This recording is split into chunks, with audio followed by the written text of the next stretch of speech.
যে medical science যখন তৈরি হয়, যেমন আজকের যে মেডিকেল সায়েন্স আমরা নিয়ে দেখছি বা আমরা জানছি, বেসিক্যালি এটা western medical science. Western medical science যখন পৃথিবীতে আসে তখন তারা কি কেটে দেখেছে, ভেতরে হৃৎপিণ্ড আছে, ভেতরে কিডনি আছে, ভেতরে লাংস আছে, হাড় আছে, রক্ত আছে। তারা দেখেছে এটাই হচ্ছে শরীর, এটাই হচ্ছে আমাদের চিকিৎসার কেন্দ্র। তারা কিন্তু কোথাও মন দেখতে পায়নি, যেটা একটা মানুষের জীবনে বা একটা শরীরের জীবনে বিশাল বড় ভূমিকা পালন করে। মন, তোমার জন্য আমি আর কি করতে পারি? লোকে বলে দোয়া করা, তোমার জন্য দোয়া চাইতে পারি। তাহলে দোয়া মানে কি? আমি একটা ফ্রিকোয়েন্সিতে একটা এমন জিনিস ভাবছি, যে ভাবনাটা তোমার কাছে গিয়ে যাতে পৌঁছয়। যেমন করে লোকে ভগবানের কাছে প্রার্থনা করে, প্রার্থনা ইজ অ্যানাদার মিনিং, বাট প্রার্থনা রেজাল্ট দেয় অন্য জিনিস। তার কারণ প্রার্থনা ইজ আ ওয়েব। প্যারালাইসিস মানে আমরা যেটাকে ভেবে নিয়েছি, এটা প্যারালাইসিস নয়। প্যারালাইসিস মানে আমার শরীরের মধ্যে ভয়ঙ্কর গ্যাস, আমার হিউজ একটা কনস্টিপেশনের প্রবলেম। এই দুটো যখন আমার শরীরের ব্রেনকে প্রেশার ক্রিয়েট করেছে, আমার শরীরের বিভিন্ন রকম ধরনের অর্গানকে ডিস্টার্ব করেছে, তার জন্য আমার শরীরের নার্ভাস সিস্টেম কাজ করতে পারছে না।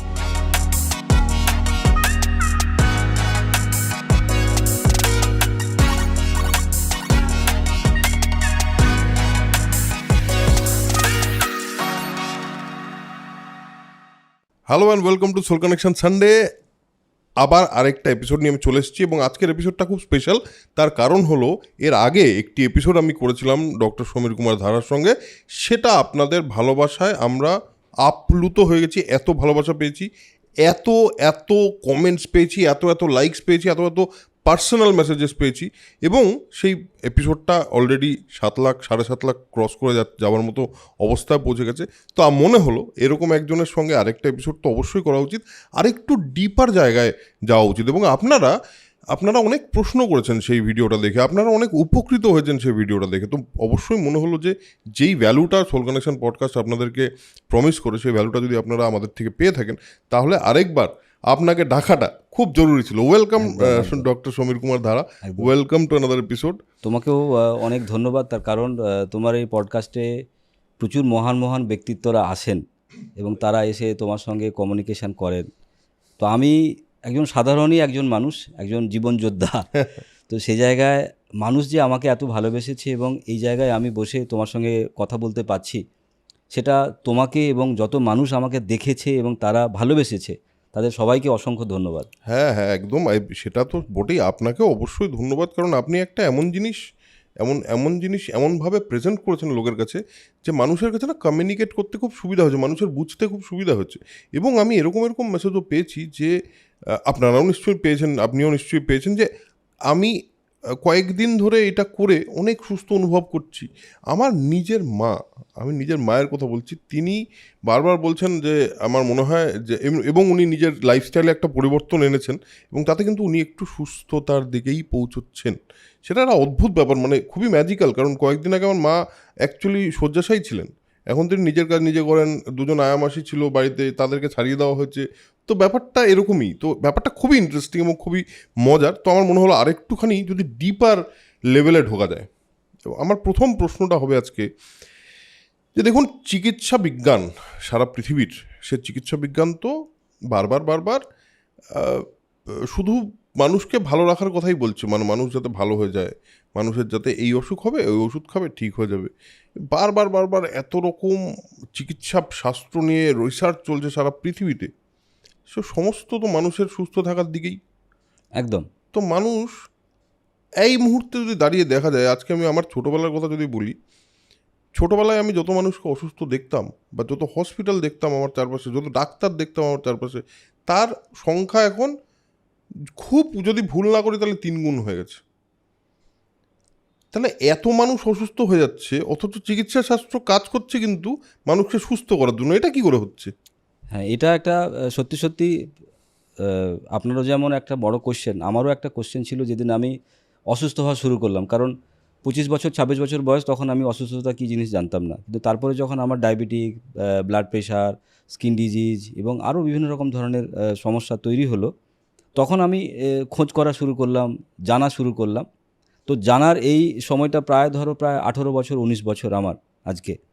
তো এখান থেকে যেটা আমি জানতে পেরেছি বা জানলাম, সেটা হচ্ছে মেডিকেল এই ব্যাপারটাকে মানুষের কাছে একটা গুমরাহ করা, মানে একটা লুকিয়ে রাখা একটা জিনিস। কারণ দেখো, এই পৃথিবীতে প্রায় 48 লাখ টাইপস অফ অ্যানিম্যাল বাস করে। তারা পৃথিবীতে প্রকৃতির যেভাবে তাদেরকে পাঠায়, আমাকেও যেভাবে পাঠিয়েছে আবার প্রকৃতি তাদেরকে ফেরতও নিয়ে নেবে। হুম। এটা প্রকৃতির নিয়ম, আসবে একদম। আর যাবে। তো সেইখানে যদি তুমি দেখো প্রকৃতি তার মানে কি আমার মা, হুম। তার মানে সে আমার সৃষ্টিকর্তা। তাহলে মা কি কোনো দিন চাইবে ছেলের বলি হোক, ছেলে যন্ত্রণায় ছটফট করে মারা যাক, ছেলের অল্প বয়সে ছেলে মৃত হয়ে যাক? মা নিশ্চয়ই কোনো দিন চাইবে না, কোনো মাই চাইবে না। তাহলে প্রকৃতি যদি আমার মা হয়ে থাকে এবং 48 লক্ষ ধরনের জীবজন্তুর মা হয়ে থাকে, তাহলে তার তো এরকম ধরনের আশা করা উচিতই নয়। হুম। কোথাও না কোথাও আমরা আমাদের এই জীবনটাকে ভুলভাবে চালাচ্ছি বলেই এই যে যন্ত্রটা, এই যে শরীরটা, এটা একটা যন্ত্র। এই যন্ত্রটা আমরা জন্মসূত্রে পেয়েছি। কোথাও না কোথাও আমাদের এই জীবনটাকে, এই শরীরটাকে আমরা ভুলভাবে পরিচালিত করছি, হুম। যার দায় পড়ছে ডক্টরের উপরে। ডক্টর কিছু করার নেই, ডক্টরের এটা কাজই নয়। হুম। কারণ একটা গরু বা একটা ছাগল, তার তো ডাক্তার নেই। একটা যে সমুদ্রের মাছ, তার ডাক্তার বা তার হসপিটাল কোথায়? হুম। তাহলে পৃথিবীর উচিত ছিল, প্রকৃতির উচিত ছিল, যেমন লোকে বলে না, জীব দিয়েছেন যিনি আহার দেবেন তিনি। তার মানে আমাদের জীবন যে দিয়েছে সে আমাদের আহারও দিয়েছে, সে আমাদের সুস্থতাও দিয়েছে। তাহলে ডাক্তার দিল না কেন বা ওষুধ দিল না কেন? তাহলে জন্ম সময় থেকেই পাওয়া উচিত ছিল। হুম। তার মানে কোথাও না কোথাও আমরা আমাদের জীবনকে ভুলভাবে চালনা করার জন্য তার খেসারত, হুম। এটা হচ্ছে একটা রোগ বা অসুখ বা অসুবিধে বলতে পারি। বেসিক্যালি এটা কিন্তু কোনো রোগ নয়। আর যদি তুমি বলো ডায়াবেটিক বলো, ক্যান্সার বলো, আলসার বলো, এটা কোনো রোগ নয়। এটা একটা কি, এটা একটা আমাদের শরীরের একটা ইমব্যালেন্স বা আমাদের শরীরের একটা ভুল কিছু করার তার একটা খেসারত। হুম। সেই খেসারতটাকে আমরা বিভিন্নভাবে চেষ্টা করছি যে ওষুধ দিয়ে, ডাক্তারের কাছে গিয়ে সুস্থ হওয়ার জন্য। আদৌ আমরা সুস্থ হচ্ছি না, আমরা কাঁদছি, চিৎকার করছি। তার কারণ কি? হুম। বর্তমান মেডিকেল সায়েন্স ট্রিটমেন্ট করছে কার? রোগের। হুম। রোগীর কিন্তু ট্রিটমেন্ট হচ্ছে না। হুম। কারণ রোগ সারিয়ে দিলে আবার রোগ হবে।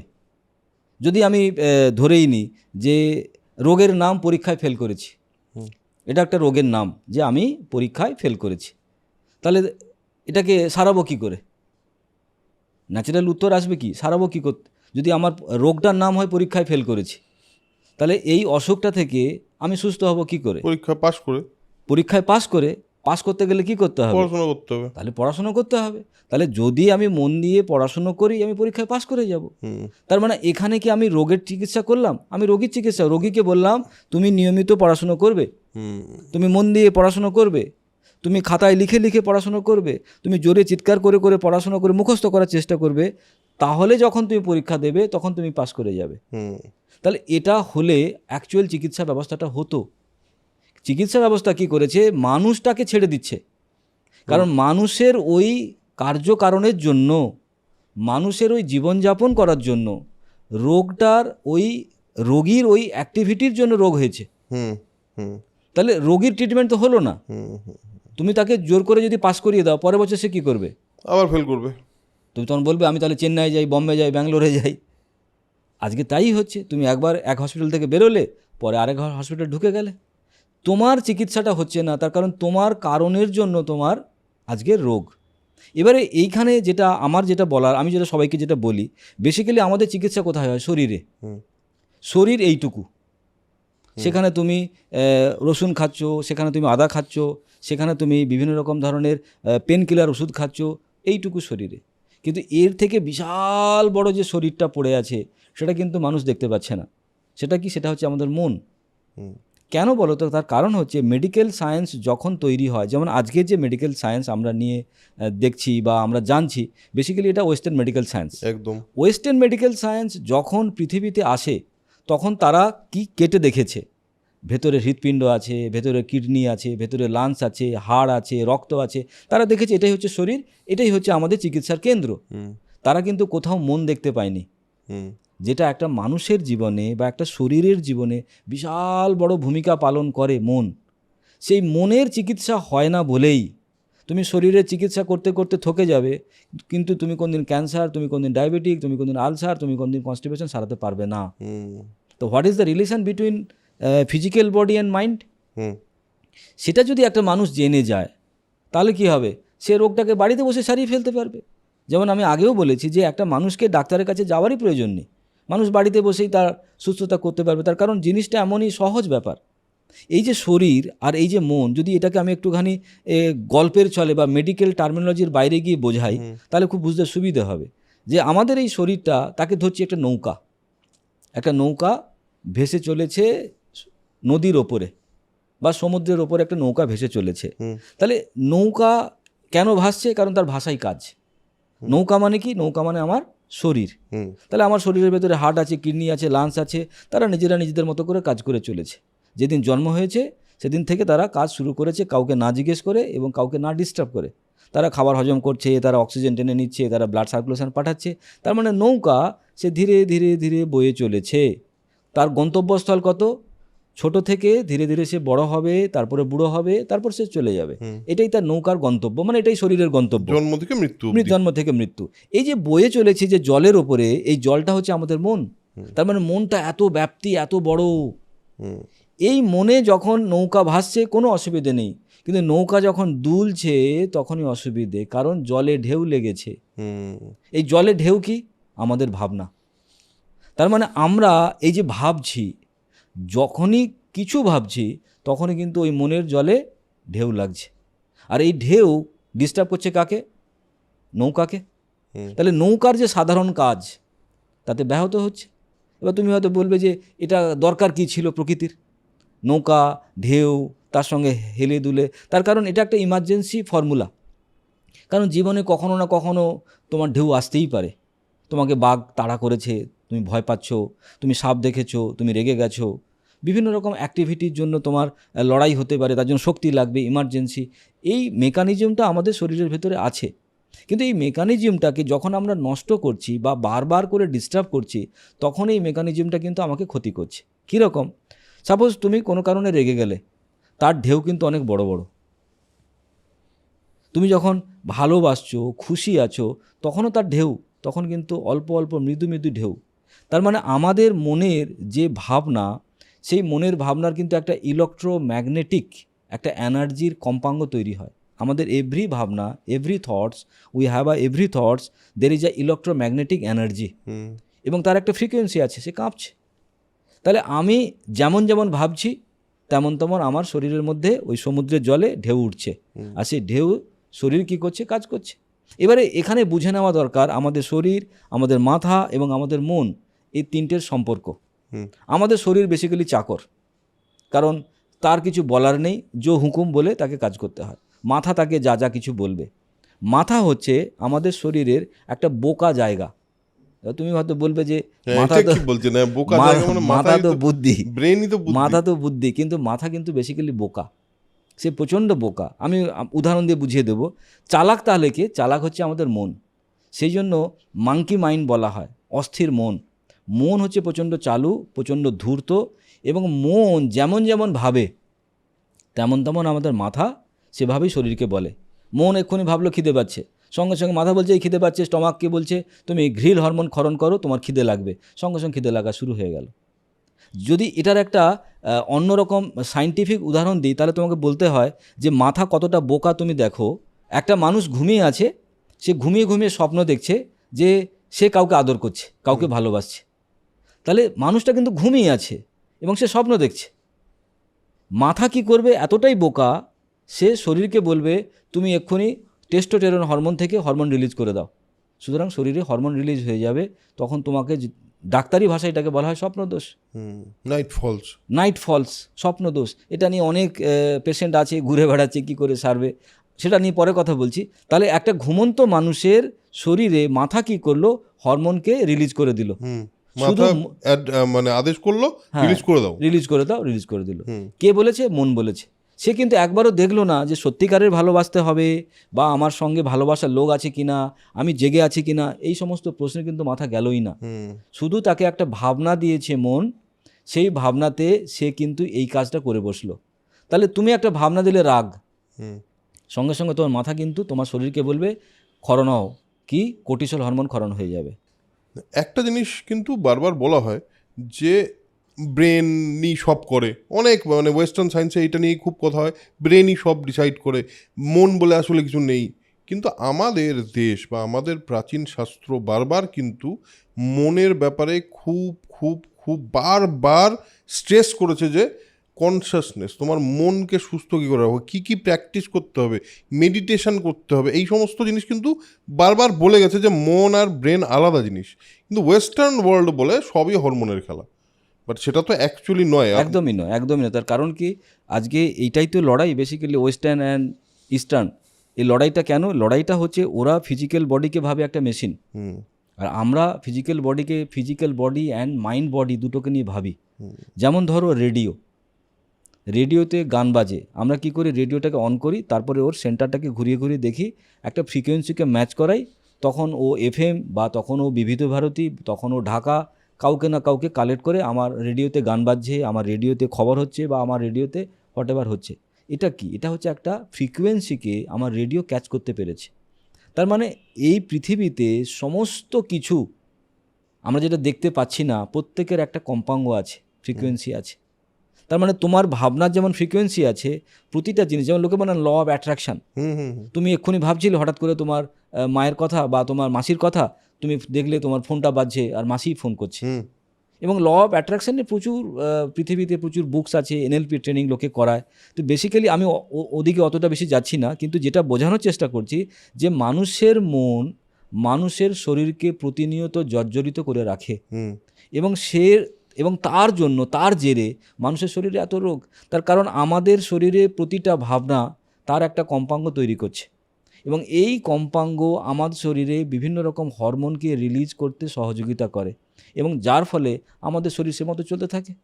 ল অফ অ্যাট্রাকশনের কথা বললেন, ল অফ অ্যাট্রাকশন তো সাইন্টিফিক্যালি সারা পৃথিবীতে, মানে মেডিকেল সায়েন্স অনুযায়ী ল অফ অ্যাট্রাকশন তো ওয়ার্ক করতে পারে না, কারণ মেডিকেল সায়েন্স তো, মানে ওয়েস্টার্ন মেডিকেল সায়েন্স তো বলে মন বলে কিছু হয়ই না। ল অফ অ্যাট্রাকশন এখন পাশ্চাত্য দেশে বা ওয়েস্টার্ন কান্ট্রিজে খুব বেশি পপুলার, এবং সেটা কিন্তু ইন্ডিয়ান শাস্ত্র দ্বারাই, ইন্ডিয়ান আমাদের যে বেসিক আইডিয়া, সেই আইডিয়ার থেকেই তৈরি। ওখানে তার সেটা প্রচণ্ডভাবে অ্যাকসেপ্টেড এখন। তো ওটা যদি অ্যাকসেপ্টেড হতে পারে, তাহলে এটা তো মানতেই হবে যে মন একটা অত্যন্ত অত্যন্ত গুরুত্বপূর্ণ জিনিস। একদম। যদি আমরা আয়ুর্বেদা সায়েন্সকে যদি আমরা দেখি, কারণ আয়ুর্বেদা সায়েন্স তো আমাদের স্কুল কলেজে পঠন পাঠন করানো হয় না, অলরেডি প্রায় 5,500 থেকে 6,000 বছর আগে আমাদের আয়ুর্বেদা সায়েন্সের চক্র তারা ডিসকাস করে চলে গেছে। হ্যাঁ, চক্র মিন্স আমাদের যে শরীর, এই শরীরটা কিভাবে কাজ করছে তার একটা ব্যাখ্যা ওরা দিয়েছে, এবং সেটা খুবই কঠিনভাবে দিয়েছে। আমি চেষ্টা করছি সেটা খুব সহজ করে বোঝানো তোমাকে। আমাদের এই শরীরটা বেসিক্যালি একটা 7তলা বাড়ি, যদি আমরা ধরে নিই। 7তলা বাড়ি কেন? তার কারণ 7টা লেয়ারে শরীরটাকে ভাগ করা যেতে পারে, এবং তাদের প্রতিটা লেয়ারে কিছু কিছু অর্গান আছে, কিছু কিছু গ্ল্যান্ড আছে, কিছু কিছু টিস্যু আছে, এবং তারা নিজেদের মতো করে কাজ করছে। যেমন ধরি স্টমাক, তার সঙ্গে সঙ্গে কি স্মল ইন্টেস্টাইন, তার সঙ্গে লিভার, তারা একটা পরিবার। তাদের কাজ কি? খাবার দাবারকে হজম করা, এবং তাদের কিছু হরমোন লাগে, সেই হরমোনগুলোও তাদের কাছে আছে, এবং তারা নিজেদের মতো করে কিন্তু কাজ করছে। আবার তুমি যদি একটা আমরা লেয়ার ধরি, সেটা হচ্ছে হৃৎপিণ্ড, ফুসফুস। এই যে দুটো অর্গান, এই দুটো অর্গান তারা কিন্তু নিজেদের মধ্যে একটা আন্ডারস্ট্যান্ডিং করে কাজ করছে। সেটা তোমাকে জিজ্ঞেস বা আমাকে জিজ্ঞেস করে কিন্তু করছে না। আবার যদি আমরা গলায় চলে যাই, গলা একটা এমন জায়গা যেখানে কথা বলার জন্য কাজে লাগে। সেখানে একটা গ্ল্যান্ড আছে, তার নাম হচ্ছে থাইরয়েড গ্ল্যান্ড। থাইরয়েড গ্ল্যান্ড যদি একটু ইমব্যালেন্স হয়ে যায়, ডিস্টার্ব হয়ে যায়, তাতে অনেক শরীরের ক্ষতি হবে। তাহলে সেটা একটা লেভেল বা একটা লেয়ার। তো এরকম 7খানা লেয়ার তারা তাদের মতো করে কাজ করে চলেছে। সেই জন্য এটাকে চক্র বলে তুলনা করা হয়েছে। চক্র মানে হচ্ছে অ্যাক্টিভ বা ঘুরছে, তারা নিজেরা ঘুরে চলেছে। তুমি ঘুমিয়ে থাকলেও ঘুরছে, জেগে থাকলেও ঘুরছে, তুমি খেললেও ঘুরছে, কাঁদলেও ঘুরছে, তারা ঘুরছে। এবার এদের এই 7তলা বাড়ির উপরে একটা জলের ট্যাঙ্ক আছে, সেটা কি কমন জল দিচ্ছে সবাইকে, সমস্ত ফ্লোরে সে জল পাঠায়। এই যে জল, যেটাকে আমি বলছি, জল হচ্ছে আমাদের ব্লাড, দ্যাট ইজ কমন। যেমন হৃৎপিণ্ডেও যে ব্লাডটা আছে, আবার যদি দেখি আমরা লার্জ ইন্টেস্টাইন, আবার যদি দেখি আমাদের কোলন, আবার যদি আমাদের দেখি ব্রেন, আমাদের দেখি চোখ, তাহলে সমস্ত জায়গায় কিন্তু ব্লাডের connection, that is the common. সব পরিবারে এসে জল দেয়, সব ফ্লোরেই জল দেয়। এর সঙ্গে সঙ্গে আমাদের ইলেকট্রিক মিটার, সেও কিন্তু কমন। ইলেকট্রিক মিটার কি? আমাদের নিউরো সায়েন্স বা নিউরো কানেকশান, যে মাথা থেকে পায়ের পাতা পর্যন্ত বিভিন্ন জায়গায় তাদের ওই যে প্রত্যেকটা তলা, সেই প্রত্যেক তলার সঙ্গে কিন্তু তাদের যোগাযোগ। তাহলে এটা একটা ফিনোমেনা। এই জিনিসটা আমাদের শরীরে আছে, তাদের বিভিন্ন রকম নামকরণ। যেমন রুট চক্র, শুনলেই বুঝতে পারছি শেকড়। শেকড় মানে কি? নিচের যে জায়গাটা, শিরদাঁড়ার শেষ অংশটা, সেটা হচ্ছে রুট চক্র।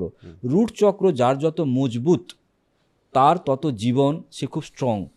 রুট চক্রের ওপরে হচ্ছে স্ক্রেল চক্র। স্ক্রেল চক্র হচ্ছে ইনোভেশন, ক্রিয়েটিভিটি, তার মানে সেক্সুয়াল অর্গানগুলো যেখানে আছে, male organ, female organ, male hormone, female hormone, তাদের নিয়ে একটা পরিবার বা একটা পাড়া, তারা একটা তলা, তাদের কাজ সেক্স ডেভেলপ করা বা হরমোন ডেভেলপ করা বা আমাদের কি বলে ভবিষ্যৎ প্রজন্মকে আগে নিয়ে যাওয়া, তার কাজ। এর উপরে চক্র যদি আমরা আসি তাকে বলছি আমরা সোলার চক্র। সোলার চক্র মানে এনার্জি, তার মানে পেটের মধ্যে আমাদের large intestine, small intestine, liver, আমাদের স্টমাক, এরা কী করছে, ওই খাবার দাওয়া, ওখান থেকে নিউট্রিশন বের করা, তাদেরকে বলছে সোলার চক্র। এই সোলার চক্রের উপরে যদি চলে আসি, দ্যাট ইজ হার্ট চক্র। হার্ট মানে বুঝতেই পারছো, হার্ট হচ্ছে কি হার্ট হচ্ছে লাভ অ্যান্ড কম্পেশন। মানে যখন দেখো তুমি ভালোবাসার কথা ভাবছো, তখন কিন্তু তোমার পেটের বা চোখের মধ্যে কিছু হচ্ছে না, তোমার বুকের মধ্যে একটা অনুভব তৈরি হচ্ছে, একটা ধুকপুক বা একটা ধরপট করছে বুকের ভেতরে, দ্যাট ইজ হার্ট চক্র। হার্ট চক্রের ওপরে কি আমাদের থাইরয়েড যে গ্ল্যান্ডটা আছে, এটাকে বলছি থ্রোট চক্র। থ্রোট চক্র মানে মিন্স এটা কমিউনিকেশনের কাজে লাগছে। এর ওপরে যদি আমরা চলে আসি, দুটো চোখের মাঝখানে, that is third eye, intuition চক্র। ইনটিউশন মানে যখনই কোনো কিছু আমরা ভাবছি, সেই ভাবনাটা দেখো তোমার কিন্তু এখান থেকে আসছে, গলা থেকে বেরোচ্ছে না, কিন্তু পেট থেকে বেরোচ্ছে না, কিন্তু মনে হচ্ছে এখান থেকে কিছু ভাবছি, দ্যাট ইজ থার্ড আই। এখানে কিছু কিছু গ্ল্যান্ড আছে, এখানে কিছু কিছু অর্গান আছে, সেই জন্য এটাকে বলছে আমাদের 6 চক্র। 7 চক্র দ্যাট ইজ ইউনিভার্স চক্র, ক্রাউন চক্র। এ পৃথিবীর সঙ্গে কানেকশান, আমি একজন পৃথিবীর প্রাণী, আমি একজন পৃথিবীর কানেকশান, দ্যাট ইজ ক্রাউন চক্র। তাহলে এই পুরো শরীরটা একটা সায়েন্টিফিক চক্র হিসেবে 5,500 বছর আগে তারা বলে গেছে, এবং এরা নিজেদের মতো করে কাজ করে যাচ্ছে। প্রবলেম কোথায় হয়? প্রবলেম হয় যখনই ইমার্জেন্সি মিন্স সাপোজ শরীর একটা বাঘ দেখেছে, তাহলে বাঘ দেখলে কি শরীরটা ভয় লাগছে, কারণ তাকে বাঁচতে হবে। তখনই কি হয়, শরীরের মধ্যে একটা অদ্ভুত এনার্জি তৈরি হয়, সেটা শরীরের কিন্তু একটা মেকানিজম। তখন আমরা দৌড়ে পালিয়ে গেলাম, বা আমি একটা সাপ দেখেছি, এবং সেই সময় দৌড়টা কিন্তু জেনারেল মানুষ যা দৌড়াতে পারে তার চেয়ে অনেক বেশি দৌড়, কারণ একটা অদ্ভুত এনার্জি শরীরে তৈরি হয়। এবং যখন আমি সাপ দেখেছি, আমি ভয় পাচ্ছি, তাহলে ভয় পেলাম কি, আমি তাক করে লাফ দিয়ে উঠলাম, কারণ সাপটা যদি আমাকে কামড়ে দেয় তাহলে কিন্তু আমার নির্ঘাত মৃত্যু। তাহলে এই মেকানিজমটা শরীরে ছিল। কিন্তু সেই বাঘ তুমি কবার দেখেছো? সারা জীবনে হয়তো তুমি একবার দেখেছো বা দুবার দেখেছো। সাপ তুমি হয়তো দেখেছো, কেউ দেখোনি। কিন্তু আমাদের শরীর এই সাপকে, আমাদের শরীর এই বাঘকে তফাৎ করতে পারে না। মানে বাঘের ভয় আর বাপের ভয় যদি বলি, তার ডিফারেন্স কিন্তু আমাদের শরীর করতে পারে না। সাপোজ ধরো তুমি বাবাকে দেখে ভয় পেয়েছো, তাহলে বাঘ দেখে শরীর যেমন করে রিয়াক্ট করবে, বাবাকে দেখে ভয় পেলে শরীর সেভাবেই রিয়াক্ট করবে। আবার কেউ অফিসের বস দেখে রিয়াক্ট করলে একই রকম রিয়াক্ট হবে। আবার কেউ স্ত্রীকে দেখে যদি ভয় পায়, তার শরীরে কিন্তু সেম মেকানিজম কাজ করবে। তার মানে তুমি সারাদিনে কতবার ভয় পেলে, কতবার বাঘ দেখলে? তুমি সারাদিনে কতবার সাপ দেখলে, কতবার তড়াক করে চমকে গেলে? তোমার পাওনাদার সঙ্গে তোমার দেখা হয়ে গেছে, যেন তুমি সাপ দেখে নিয়েছো। তার মানে তোমার শরীর কিন্তু জানে না এই পাওনাদার না এই কেউটে সাপ। তোমার শরীর জানে এটা ভয়, তোমার শরীর জানে এটা রাগ। এবারে যখনই তুমি রাগছো, যখনই তুমি ভয় পাচ্ছ, শরীরের ভেতরে একটা অদ্ভুত ঘটনা ঘটে। আমাদের যে ব্লাডের ভেসেল, মানে রক্ত যাওয়ার যে রাস্তা, তার ভেতরের লেয়ারকে বলছি এন্ডোথেলিয়াম লেয়ার। তার ভেতরের যে রাস্তাটার দেওয়ালটা, সেই এন্ডোথেলিয়াম লেয়ারের পাশে কিছু হরমোন গ্ল্যান্ড আছে, যেটাকে আমরা বলছি হিস্টামাইন হরমোন। এই যখনই তুমি ভয় পাও, তখনই হিস্টামাইন শরীরে রিলিজ হয়ে যায়। যখনই তুমি রাগ করো, তখনই তোমার শরীরে হিস্টামাইন হরমোন রিলিজ হয়ে যাবে। হিস্টামাইন হরমোন কী করবে? তোমার রক্ত শিরা উপশিরাকে চেপে ধরবে, কাইন্ড অফ ব্লকেজ ক্রিয়েট করে, ইনফ্ল্যামেশন ক্রিয়েট করে। তার মানে তুমি ভয় পেলে ইনফ্ল্যামেশান, তুমি রেগে গেলে ইনফ্ল্যামেশান। কোথায় হচ্ছে? শরীরের ব্লাড ভেসেলের ভেতরে, তুমি জানতেও পারছো না। এবং সেই ইনফ্ল্যামেশান যদি বারবার হতে থাকে, তখন তোমার শরীর তো রক্ত পাস করতে পারবে না, সে তো মারা যাবে। তাহলে শরীরের এটা একটা ভয়ঙ্কর ভূমিকা, পরিস্থিতি। তখন আমাদের ব্রেন কি করবে? শরীরকে বাঁচানোর জন্য, এই যে বারবার তুমি ভয় পাচ্ছ, বারবার তুমি রাগ করছো, তোমার হিস্টামাইন হরমোন রিলিজ হয়ে যাচ্ছে, তখন ও শরীরে কি করবে? বারবার যদি ভাবে রক্তের ভেসেল ব্লক হয়ে যায়, শরীরের ক্ষতি হবে। তখন মাথা কি করবে? আমাদের অ্যাড্রিনাল গ্ল্যান্ডকে বলবে, তুমি আমার শরীরকে চিহ্নিত করে দাও যে আমি ভীতু না আমি রাগী। কারণ বারবার আমাকে ভয় পেতে হচ্ছে, বারবার আমাকে রাগ করতে হচ্ছে, তার ফলে বারবার শরীর থেকে তো ওই হিস্টামাইন হরমোন রিলিজ হচ্ছে। তাহলে শরীর তখন কি করবে, অ্যাড্রেনাল এর দ্বারস্থ হবে। অ্যাড্রেনাল কি করবে, শরীর থেকে প্রচুর কোর্টিসল হরমোনকে রিলিজ করে দেবে। এই কোর্টিসল হরমোন যখনই রিলিজ হয়ে গেল, সঙ্গে সঙ্গে তুমি চিহ্নিত হয়ে গেলে একজন ভীতু ব্যক্তি কিংবা একজন রাগী ব্যক্তি। এবারে ভীতু ব্যক্তি, রাগী ব্যক্তি, হিংসুটে ব্যক্তি, কাঁদুনে ব্যক্তি সবই কিন্তু ওদের মধ্যেই পড়ে। রাগ থেকেই কান্না আসছে, রাগ থেকেই হিংসা আসছে। তার মানে আমাদের মেন দুটো মানসিক অবস্থা হচ্ছে রাগ এবং ভয়। এবং যার ফলে শরীরে কি হয়েছে, কোর্টিসল হরমোন, যার ফলে শরীরে হিস্টামাইন, যার ফলে শরীরে কোর্টিসল হরমোন রিলিজ হয়ে গেছে এবং তুমি চিহ্নিত হয়ে গেছো রাগী বা ভীতু অবস্থায়। এবং তার ফলে কি হচ্ছে, তোমার শরীরে প্রচুর টক্সিন, কোর্টিসল হরমোন, প্রচুর টক্সিন, প্রচুর বিষ। কোথায়? তোমার স্টমাকে। কারণ ভয় পেলে দেখবে পেট গুড়গুড় করে, তার মানে পেট কাজ করা বন্ধ করে দেয়। তোমার তখন সোলার চক্র লক, সে গালে হাত দিয়ে বসে আছে যে তুই ভয় পা, ঠিক আছে আমি বসে আছি, তুই রাগ কর আমি বসে আছি। সোলার চক্র তোমার কাজ করছে না। তাহলে সোলার চক্রকে তোমার শরীরের এনার্জি, তোমার শরীরের নিউট্রিশন, সে যদি কাজ করা বন্ধ করে দেয়, তখন যদি তুমি কোনো খাবার খাও তাহলে কি হবে, বদহজম। এবং যদি খাবার পড়েও থাকে সে হজম হচ্ছে না, বদহজম। এবং বদহজম হলে কি হবে, তোমার কোলন দিয়ে ওটা বাইরে বেরোবে না, না বেরোলে কনস্টিপেশনের প্রবলেম, গ্যাস অ্যাসিডিটির প্রবলেম। এবং এটাকে কেন্দ্র করেই শরীরে একটা ইমব্যালেন্স তৈরি হলো। শরীর ছিল ব্যালেন্স, নৌকোটা বেশ করে চলছিল, যেই তুমি রাগ করলে তোমার স্টমাক ডিসঅর্ডার হলো, তোমার গ্যাস্ট্রো ইন্টেস্টাইন ডিসঅর্ডার হলো, তুমি ইমব্যালেন্স হয়ে গেলে। এবং যেই বড় ঢেউটা আসলো আমি সামলাতে পারলাম না, আমার শরীর কি হলো, ইমব্যালেন্স হয়ে তোমার কনস্টিপেশনের কেন্দ্রকে ঘিরে তোমার ডায়াবেটিক, তোমার কনস্টিপেশন কেন্দ্র ঘিরেই তোমার পাইলস, তোমার কনস্টিপেশন কেন্দ্র ঘিরেই তোমার হার্ট অ্যাটাক। তার মানে তোমার প্রবলেমটা কোথায়, ইনডাইজেশন। এই জন্য তুমি দেখবে আমাদের হিন্দু শাস্ত্র, কত বড় শাস্ত্র, মানুষ মারা গেলে খাবার ফেলে দেয়। কেন? আমরা ছোটোবেলায় ভাবতাম হয়তো ভূত পেদ আছে, হয়তো ভূত টুত ঢুকে যাবে খাবার দাবারে। পরে যখন পড়াশুনো করেছি দেখি অবাক হয়ে গেছি যে ওই সময় বাড়িতে কেউ একজন মারা গেছে, তখন বাড়ির সবাই লোক কাঁদছে, তারা যন্ত্রণায় ছটফট করছে, কারুর হয়তো স্ত্রী মারা গেছে, কারুর বাবা মারা গেছে, তাহলে সেই পরিবারের অবস্থা কি, দুঃখী তারা। তখন যদি তারা কোনো খাবার খায় তাহলে সেই খাবার স্টমাকে গিয়ে একজন তো মরেছে, বাকির 5 জনকে মেরে দেবে। সেই জন্য সেই সমস্ত খাবারকে ফেলে দাও। এবং শুধু তাই না, আগুন জ্বলবে না ওই দিন বাড়িতে, আগুন জ্বলবে না। তার কারণ ওটা তো একটা রিচুয়াল, কিন্তু বেসিক ফান্ডাটা যেটা হচ্ছে আমার শরীরকে খাওয়া যাবে না, কারণ খেলেই আমি মরবো। ঠিক। আবার এটার উল্টো যদি উদাহরণ আমি দিই, দেখবে দীঘাতে বা পুরীতে বা দার্জিলিংয়ে যারা বেড়াতে যায় তারা বলে বাবা সমুদ্রের জলের যা আবহাওয়া, মানে যা খাচ্ছি হজম হয়ে যাচ্ছে। আবার অনেকে বলে সমুদ্রে কি, তুই দার্জিলিংয়ে চলে যাবি, দার্জিলিংয়ে গেলে মোমো খা, চিকেন খা, সব হজম হয়ে যাবে।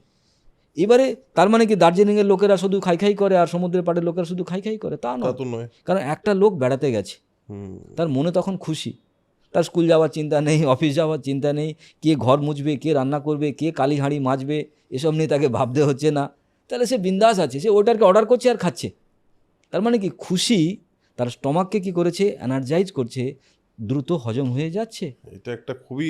এবারে ওই লোকটা যেই বাড়িতে ফিরলো সঙ্গে সঙ্গে তার কি হলো, বদহজম শুরু হয়ে গেল। তার কারণ কি, মন খারাপ, কি বিন্দাস ছিল ওখানে চাকরির ঝামেলা ছিল না, অফিস যাওয়ার ঝামেলা ছিল না, স্কুল যাওয়ার ঝামেলা ছিল না, রান্না করার ঝামেলা ছিল না। বাড়িতে আসার সঙ্গে সঙ্গে ঘর ঝাড় দাও রে, কি বলে হাঁড়িতে ধো রে, কুকারে ভাত বসাও রে, সবজি কাটো রে, বাজারে যাও রে, ইলেকট্রিক বিল দাও রে, মোবাইল বিল দাও রে, সো মেনি টেনশন, ডিপ্রেশন। তার মানে তুমি যখনই টেনশন করলে, ডিপ্রেশন, তোমার থার্ড চক্র কি হলো, ডিস্টার্ব হয়ে গেল, দ্যাট ইজ সোলার চক্র ডিস্টার্ব। তার মানে চক্র হিলে গেল। যেই চক্র হিলে গেল সেখান থেকে তোমার শরীরে কি হলো, রোগের সূত্রপাত হয়ে গেল। এবার তুমি হয়তো বলবে ঠিক আছে চক্র হিলে গেল, চক্র তো ঠিকও তো হয়ে যেতে পারে, তাহলে আবার ঠিক হয়ে যাবে, কিন্তু হয় না কেন? হয় না কেন? আমারও প্রশ্ন ছিল ওটা, কারণ আমারও মনে হলো আরে এরকম তো হতেই পারে, চক্র একবার হিলে গেলে কি হিলেই থাকবে নাকি, তাহলে ঠিক হবে না? কিন্তু আমি আরও যখন পড়াশুনো করেছি তখন দেখে অবাক হয়ে গেছি যে চক্র একবার হিলে গেলে তাকে ঠিক করা খুব খুব কঠিন। কেন কঠিন আমি একটা গল্প দিয়ে বুঝিয়ে বলি। সাপোজ একজন ভদ্রলোক অফিস যাচ্ছে এবং সে অফিস যাওয়ার সময় খুব তাড়াহুড়ো করে রেডি হওয়ার চেষ্টা করছে, দেখে তার পোষা কুকুরটা তার জুতোটাকে কামড়াচ্ছে, কারণ কুকুর কি করে, জুতো কামড়ে কামড়ে খায় একদম। এবার সে খুব রেগে গিয়ে কুকুরটাকে লাঠিতে পিটিয়েছে, কুকুরটা ঘেউ ঘেউ করতে করতে ঘরে ঢুকে গেছে। এবার পাশে স্ত্রী বসেছিল, স্ত্রীকে বলছি তুমি দেখতে পাচ্ছ না একটা জলজান্ত কুকুরে জুতোটা কামড়ে কামড়ে খাচ্ছে, তুমি তাকে কিছু বলছো না? স্ত্রীকে খুব বকাবকি করতে, স্ত্রীও মুখটা ফুলিয়ে যেমন করে মেয়েরা, বাড়ির ভেতরে ঢুকে গেছে। তো উনি অফিস বেরিয়ে গেছেন, 9-10 ঘন্টা অফিসে ডিউটি করেছে, কাজ করেছে, খেয়েছে দিয়েছে, তারপরে মেট্রো ধরে ট্রেন ধরে উনি বাড়ি ফিরেছেন। যেই উনি কলিং বেল দিয়েছেন, দরজা খোলা হয়েছে, কুকুরটা ঝাঁপ দিয়ে ওনার কোলে উঠে গেছে। তাহলে ওই যে 9-10 ঘন্টা আগে কুকুরটাকে পেটানো হয়েছিল, কুকুর কিন্তু বেমালুম ভুলে গেছে। শুধু ভুলে যায়নি, ওর মাথাতে নেই, ওটা ওর মাথাতে নেই, কোনোভাবেই নেই। তার কারণ ও একদম প্রথম দিনের মতো যে তুমি আমার মালিক, আমি তোমার বন্ধু, বা তোমার সঙ্গে আমি একসঙ্গে থাকি, একদম দুজনে মিলে খুব মস্করা করছে, মজা করছে। এবার তুমি যখন পাপা করে বউয়ের ঘরে গেছো, তখন দেখছো সেই হাঁড়ি মুখটা কিন্তু এখনও হাঁড়ি মুখ হয়ে আছে। কারণ সকালবেলা যে বকা হয়েছিল, সেই বকা কিন্তু এখনও শেষ হয়নি, তার ভেতরে ওই ঢেউ তৈরি করে চলেছে, ইলেকট্রোম্যাগনেটিক রাগে ফুঁসছে যে আসুক একবার, এইবারে আমি দেখব যে তুমি এভাবে কুকুরের সঙ্গে আমাকে তুলনা করে ফেললে। আমি কি বাড়ির কুকুর নাকি? আমি বাড়ির এত কাজ করি, এত কিছু করি, আমার কি সব দিকে খেয়াল থাকবে? তুমি কুকুরকে মারলে তুমি আমাকে কুকুরের মতো ধমক দিলে। সে কিন্তু তার রাগটা 9-10 ঘন্টা ধরে তার শরীরে পুষে রেখেছে। 9-10 ঘন্টা রাগ পোষা মানে কি, হিস্টামাইন হরমোন রিলিজ হয়েছে। হিস্টামাইন হরমোন তোমার শরীরে কি করেছে? ব্লক তৈরি করে দিয়েছে, ইনফ্লামেশন ক্রিয়েট করে দিয়েছে, ব্লাড রাস্তা দিয়ে যেতে পারছে না, তোমার স্টমাকে কাজ বন্ধ করে দিয়েছে। তার মানে তুমি যা খাচ্ছ, তোমার চোয়া ঢেকুর উঠছে, তোমার অ্যাসিড করে গেছে, গ্যাস হয়ে গেছে, তুমি বুঝতেই পারলে না। তুমি ভাবলে আজকে কেন অ্যাসিড করে গেছে, বুঝতে পারলাম না, কিন্তু অ্যাসিড করেছে তোমার রাগের জন্য, অ্যাসিড করেছে তোমার মন খারাপের জন্য। এবার তুমি তো বলবে এটা 9-10 ঘন্টা। যেখানে 9-10 ঘন্টা তুমি এই কথাগুলো ভাবলে, তাহলে 9-10 ঘন্টা তোমার মধ্যে ওই একই তরঙ্গ বয়েছে। ওই তরঙ্গ মানে তোমার শরীরের হিস্টামাইন, তোমার শরীরের অ্যাড্রিনাল কোর্টিসল হরমোন রিলিজ হয়েছে, এবং তুমি তারপরে খাওয়া দাওয়া করেছো, তোমার শরীরে হজম হয়নি। তাহলে সেটাকে কেন্দ্র করে তোমার শরীরের ল্যাক অফ নিউট্রিশন, তুমি ভাবছো প্রোটিন খাবে, ভিটামিন খাবে, কিন্তু তোমার শরীরে সবই গেছে, কিন্তু হজম হয়নি। তার ফলে ল্যাক অফ নিউট্রিশন, আর ল্যাক অফ নিউট্রিশন মানে তোমার শরীরে বিভিন্ন রকম ধরনের প্রবলেম, ইমব্যালেন্স শুরু হয়ে গেল। এবার এটা তো গেল 9-10 ঘন্টার ব্যাপার। আমার মাকে আমি দেখেছি এখনও পর্যন্ত বলে, বিয়ের পরে তুমি কিন্তু আমার সঙ্গে অনেক আমাকে টর্চার করেছো, এখন কিন্তু তোমাকে আমি ছেড়ে দেবো না। তাহলে বিয়ে হয়েছে, আমরা হয়েছি, আমাদেরও বিয়ে হয়ে গেছে, মা কিন্তু এখনও সেই পুরনো দিনের কথাগুলো ভুলতে পারেনি, এখনও তার মনের ভেতরে ধরে রেখেছে। সেই কারণে আমার মায়ের কিন্তু ব্লাড প্রেশার। তাহলে প্রেশারের ওষুধ যারা খাচ্ছে তারা মনে করে আমার প্রেশারটা কোথায়?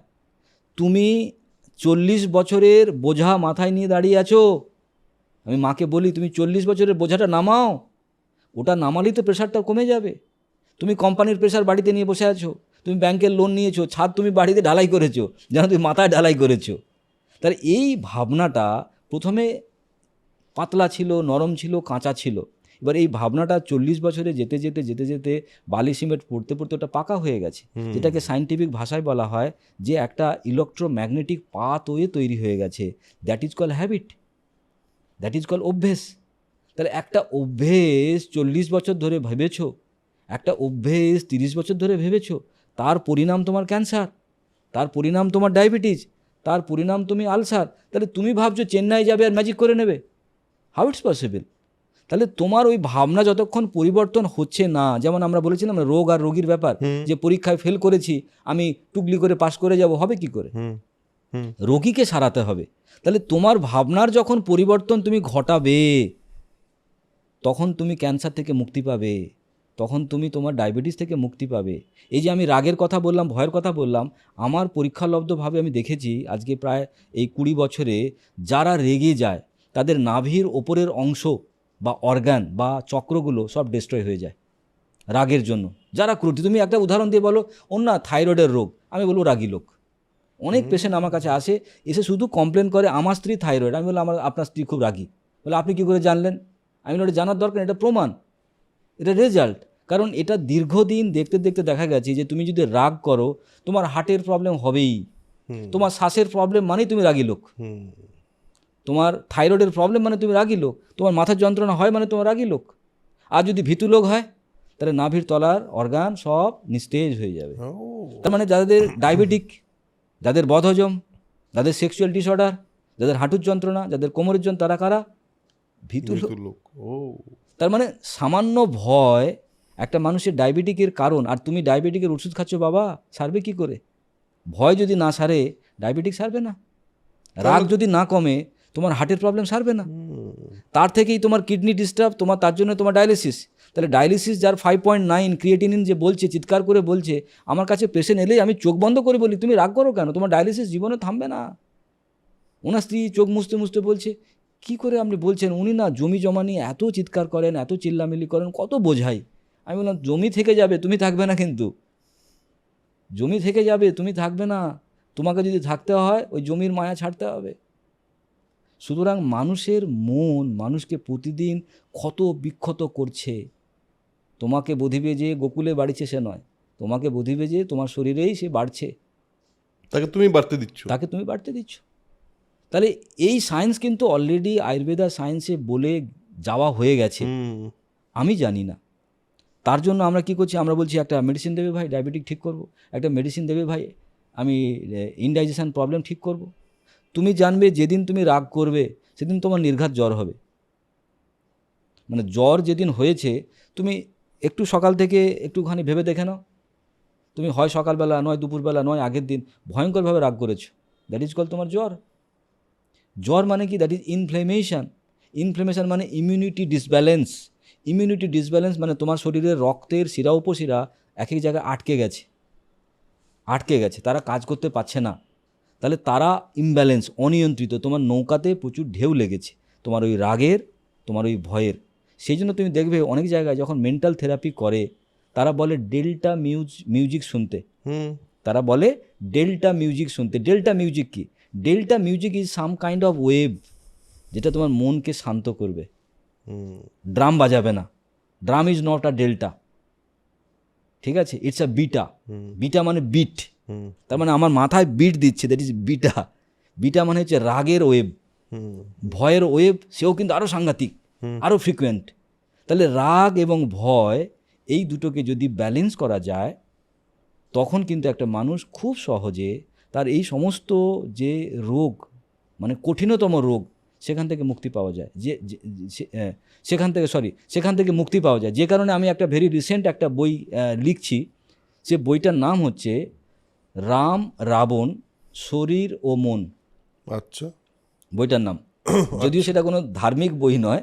রাম রাবণ শরীর ও মন মানে কি, রামের সঙ্গে যেমন রাবণের লড়াই, ঠিক তেমনি শরীর সঙ্গে মনের লড়াই। তাহলে রামকে সেখানে জিততে হবে, নালে কিন্তু শরীর বাঁচবে না। রাবণ যদি সেখানে জিতে যায়, রাবণ কি? রাবণ হচ্ছে ক্রোধ। আমরা রাবণকে ক্রোধের সঙ্গে তুলনা করেছি, রাবণকে ভয়ের সঙ্গে তুলনা করেছি।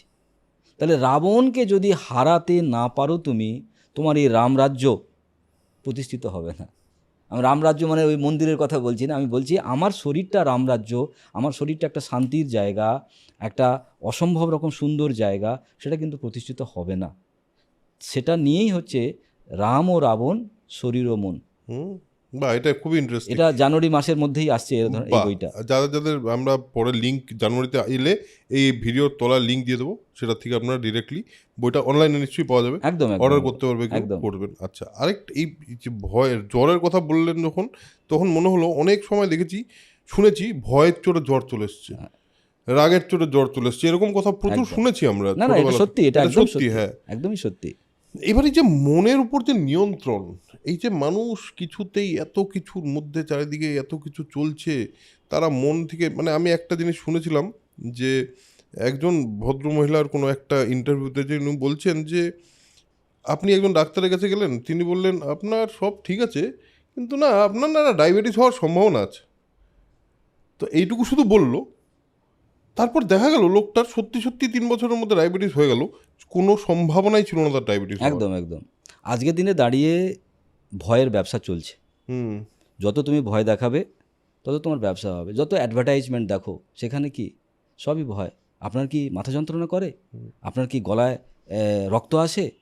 তার মানে কি তোমাকে এমন কিছু প্রশ্ন করছে, তুমি যখনই হ্যাঁ বলবে সঙ্গে সঙ্গে সে বলবে আমি তোমাকে সলিউশন দেবো।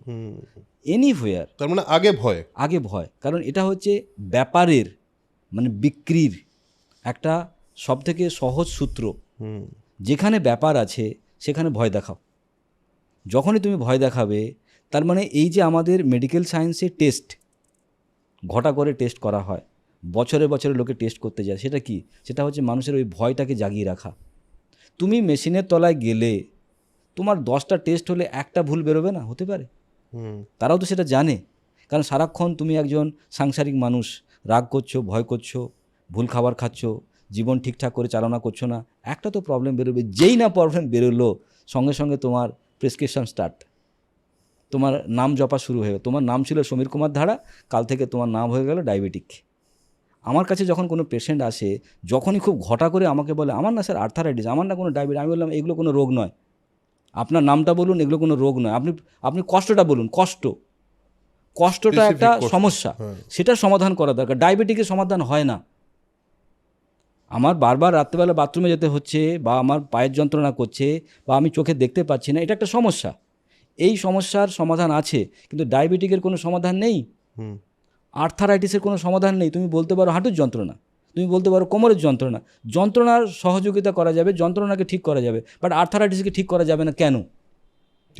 কারণ তোমার মনে চলে গেছে।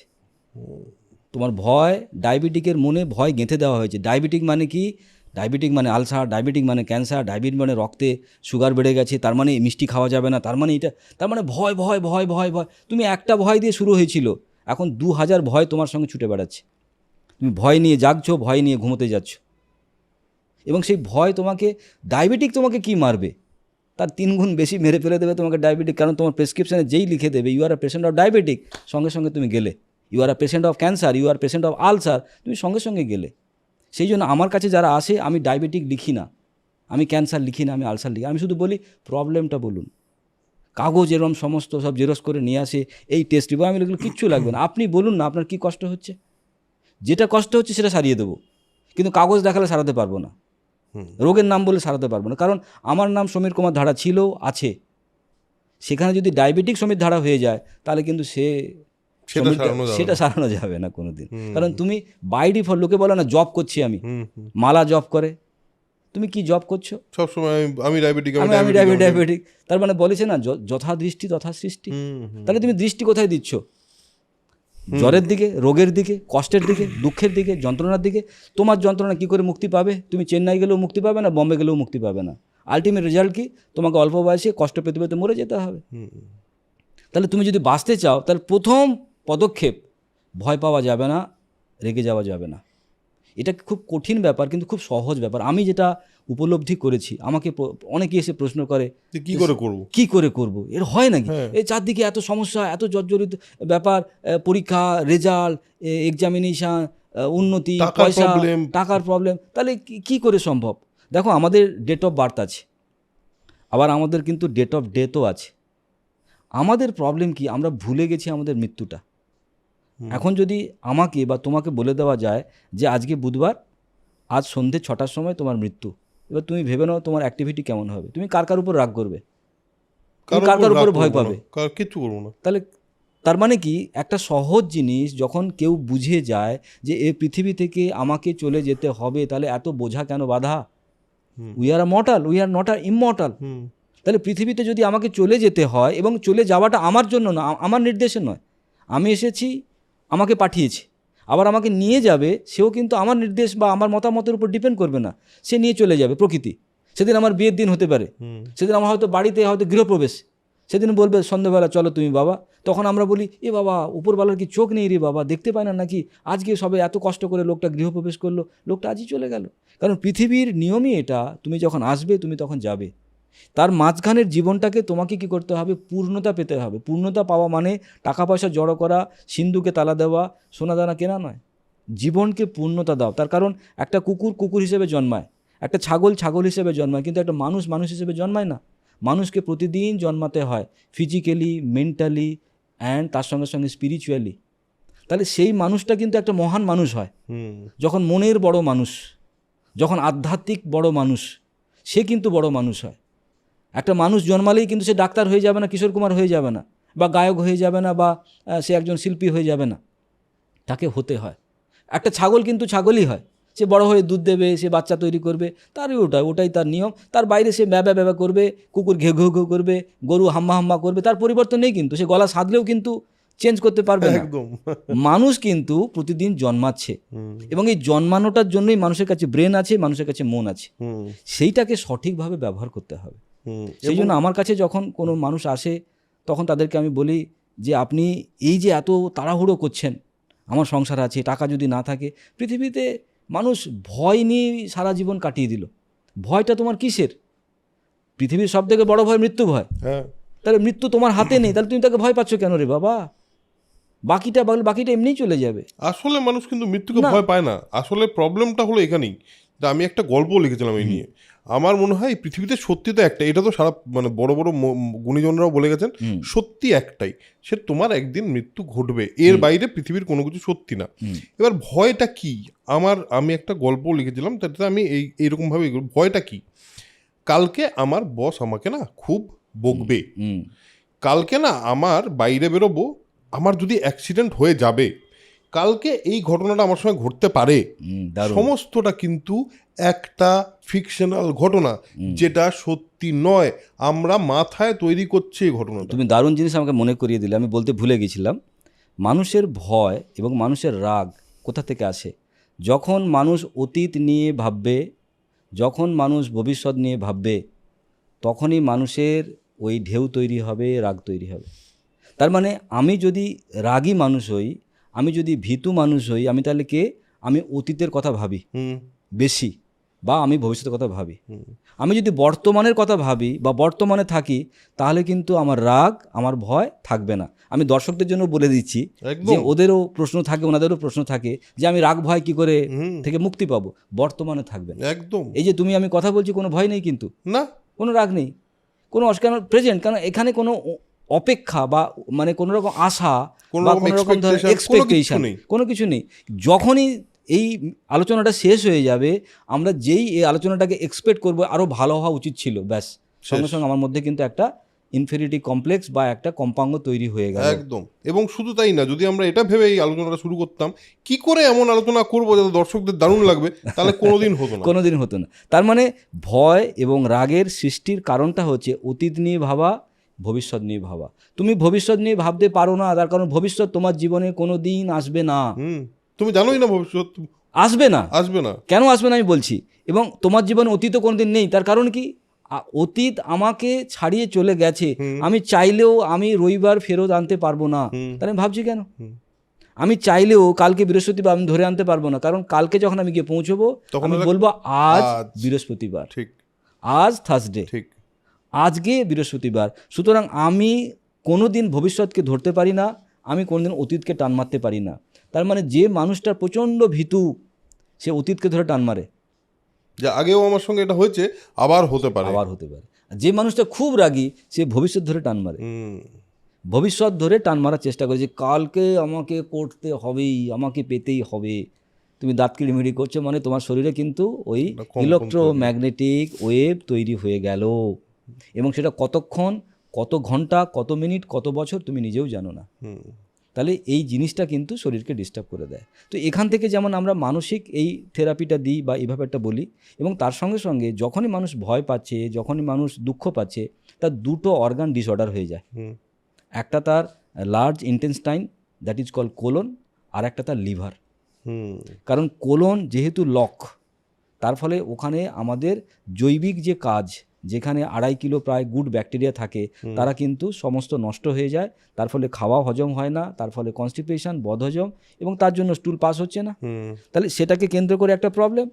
আর আমাদের এখান থেকে শরীরে কি হয়, নিউট্রিশন সাকিং হয়, শোষণ হয়। এই নিউট্রিশন, শোষিত নিউট্রিশন আমাদের লিভারে যায়। লিভার আমাদের প্রায় 78 অর্গানকে সেটা ডিস্ট্রিবিউট করে দেয়। কিন্তু লিভারের কাছে পৌঁছেছে কি? খারাপ খারাপ নিউট্রিশন। তাহলে লিভার সেটাকে নিজের কাছে রেখে বাকিটাকে ব্রেনকে, কিডনিকে, হার্টকে যখন পাঠাবে, নিজের কাছে সেই খারাপ জিনিসটা থাকতে থাকতে থাকতে থাকতে লিভারটা নিজেই খারাপ হয়ে যাবে।